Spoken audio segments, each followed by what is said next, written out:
Good afternoon. Good afternoon to all of you.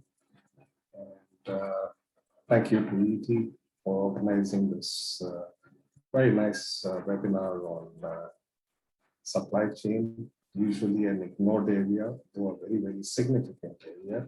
It is supply chain technology. Today, the focus is really about the elements which are necessary in order to be able to cope with the times, the technologies which are now real and available. And the focus of my discussion today, or presentation, will be on optimization and collaborative execution. Relevance of this in today's times is when times change, you have to keep on optimizing in order to make sure that the business goals with respect to alignment with cost are always met. But there is a new thing which has come about, which is not possible till now, which was to do with collaborative execution. There used to be a time when there was a supplier and there was a customer. Now it is believed and it has been established that a collaboration between a customer and a vendor for transactions, for execution of transactions, is the place where the highest amount of productivity advantage would be achieved. Now, a very quick backdrop I'll give to you, and you've heard this plenty of times today already, that the new age business reality, and all of us are experiencing that now, is a time of continuous disruptions and a time when the customer's expectations are changing repeatedly. Disruptions could be of the kind of pandemic, which is coming and going, or of the Suez Canal, which I hope all of you have heard. And the changing customer expectations are as a consequence of the same thing, where people align with work from home and they have their needs which are very different. And the resultant of that is the demand pattern itself changes. When all of this changes, how do you adapt to that? And that is the reality. And the cycles for business, the product life cycle, and the requirement of every vendor or every supplier or service provider to be able to change quickly in a quick business cycle is what is the reality. So what are the challenges? Today, you know that with the lockdown, the amount of business which has moved to electronic channel, e-commerce, is very, very significant. Organized retail is coming of age in India, and you have the traditional retail. All the three of them have different expectations with respect to speed, turnaround time, and even the packaging very often. And you definitely need to make sure that the expectations are aligned for e-commerce, where the customer wants to have the delivery very quickly, and he wants to know where that particular consignment is. And all of us have been facing the disruptions which happens, and it is necessary to be resilient, because if you're not resilient and you don't bounce back, you will not be present in the industry. And the reality is the rising costs which are today, and that has always been true for one reason or the other, but all the more so now, where you have changes in cost of fuel and then raw material, as well as storage and labor, all of it combined together. And the costs of managing the channels have become very high, and there's a continuous margin pressure always. Given that all of these challenges are there, and given the business realities which cause these, so there is a certain expectation of the supply chain, that the supply chain is reliable and resilient, and it's responsive and agile. You should be able to adapt very quickly. Sudden stoppage of movement in a particular state or half the country or various aspects or various configurations. But people would expect you to circumvent that as far as possible through an alternate means. Or one of the other characteristics which are happening with product cycles which are very short, the demand suddenly changes. And you would have heard of the example of white goods, where suddenly very expensive and top of the line appliances started moving in preference to the large number which used to happen in the lower end of the cost dimension. When you have to do that, you have to change and respond very quickly. But the third element is the one which has evolved and will be the focus of a lot of what I'll be saying and sharing, which is about the collaboration which can yield the highest level of productivity and efficiency in the entire supply chain. What's the backdrop of this? I'm going to use this graphic to be able to share the concept. What this shows to you is that you have a principal producer who have their own suppliers, but all of them have their distributors, they have their dealers, and you have an end customer who is the consumer. And sometimes in some other products, you'll have the principal producer, you'll have suppliers who will directly ship to consumer. Irrespective of whatever is the configuration, if you could have all of them together who are between the principal manufacturer and the consignee, final user or the customer, you would be able to turn around things very rapidly.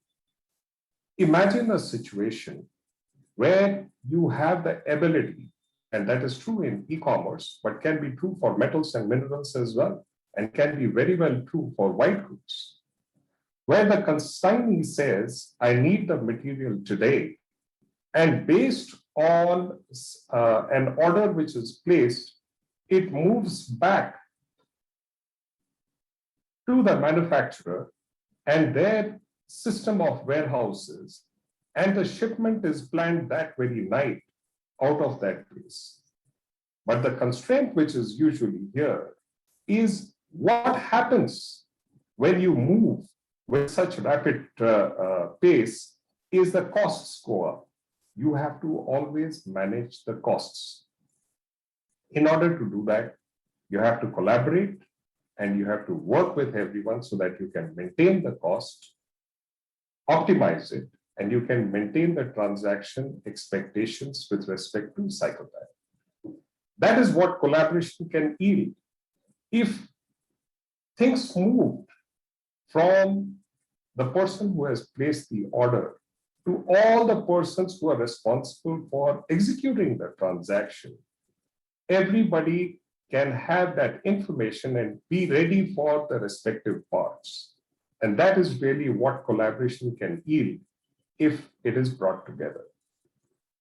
The second part of the heading, if you see, it's collaborative ecosystem, but with a cloud platform. So we have been working on this since 2015 end. And that's when the cloud started maturing.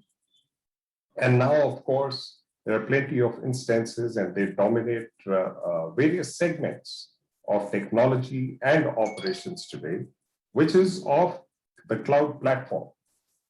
And this cloud platform allows everyone to link in at a low cost and be able to move forward with speed whenever there is any expectation of a transaction execution from them. I'll take you to the framework which I'm talking about, which is representative of what I have been saying, which is the combination of an optimization and collaborative execution. Where we pick up from, and that is the focus of today's sharing, is you have a set of orders, you have some business rules, you have some constraints. You can't go haywire on the cost, but still be able to deliver at a rapid pace. If the pace with which you can optimize and decide how to execute.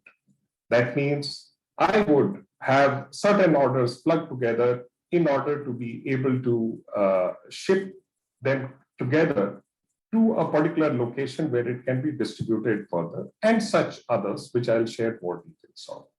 And then you have each and every partner, the supplier, the logistics person, and whoever, whatever are the documents and the legalities involved in that, if they are all available together in a single platform for everyone, and you can manage and optimize the performance as well, that is what I call as collaborative execution. It has various components. So I'll go to the nitty-gritties of what is the optimization so that you understand as to how this is done. So you have a list of orders which came in, collated, let's say 11 in the night. You have to decide on which are the kinds of trucks you have to move and which mode you have to move. And then you have to decide how to make sure that those trucks are used optimally, which means it should be filled. And you have to necessarily make sure that the business rules and the constraints are followed. You may also have to deliver one particular load in 2 or 3 places, which means there is a multi-point drop. You have to sequence that. There are other constraints like making sure that the loads are balanced with respect to the axles. These are nitty-gritty things which actually an optimization platform can do. And it can deliver the result in a very, very short time. And you can then send out the communication for the need digitally to your supplier base early in the morning and have them respond, which means you send out the indents, maybe even in the middle of the night, and you get your service providers to respond immediately to them. And once you have a confirmation that they are coming, you get the trucks loaded and you prepare the documentation, all of it available on the same platform. Once the trip moves, you have to track it. We have heard so much of importance being given to supply chain visibility. That is what is the meaning of this tracking. Once the delivery is complete, the proofs of delivery are uploaded, and the platform allows the service provider to even present the bill and whatever is the reconciliation required between the customer and the supplier are executed. And all of this, because of the data which is available at such a granular level on the execution as well as the orders, patterns emerge, you can analyze them, and after a while, once you have adequate data, be able to predict and take this to a superior level of performance across the supply chain through collaborative execution. Very quickly, we've been around developing the solution actually since 2015. The company itself was founded in 2017. The rest of it is on your screen. But essentially what the platform solution does is it picks up the orders, plans it, and it helps you execute. The entire transport management is included in this, and you have the entire collaborative supply chain ecosystem included within this platform. I'll request you to visit our virtual booth of TruckNet Digital, or you could write to us at info@trucknet.digital. And do not forget to take the white paper, which is available there. Thank you very much. Kavya, to you. Thank you very much, sir. I must admit, very dynamic thoughts there in the form of your presentation. And as Mr. Anjani had mentioned, please don't forget to visit the experience zone, wherein you can actually connect with the booth representatives of TruckNet as well and grab the white paper, most importantly. But thank you once again for sharing the framework with us all and how the initiatives are way forward. Thank you once again, sir, for joining us this afternoon. Well, on that note, ladies and gentlemen, let's march ahead towards our next segment of the program as well. It looks like one after the other, all the speakers are joining in to share their thoughts around the way forward, the charting a roadmap ahead for all of us, and also answering some very pertinent questions on our mind. That brings us to the next one, wherein we focus on the success stories of critical logistics solutions, as we also put focus on resilient growth. Now, up next, our next speaker joining us this afternoon, we have with us an international logistics and supply chain business leader who comes with more than 20 years of strong experience in managing and optimizing operations for Fortune 500 organizations. In fact, we have with us the head sales and marketing India and international markets, Critical Log. So we have with us Tamal Kedas joining in just a couple of seconds to take us through the next phase of success stories of critical logistics solutions. We'll get the session started in just a couple of seconds.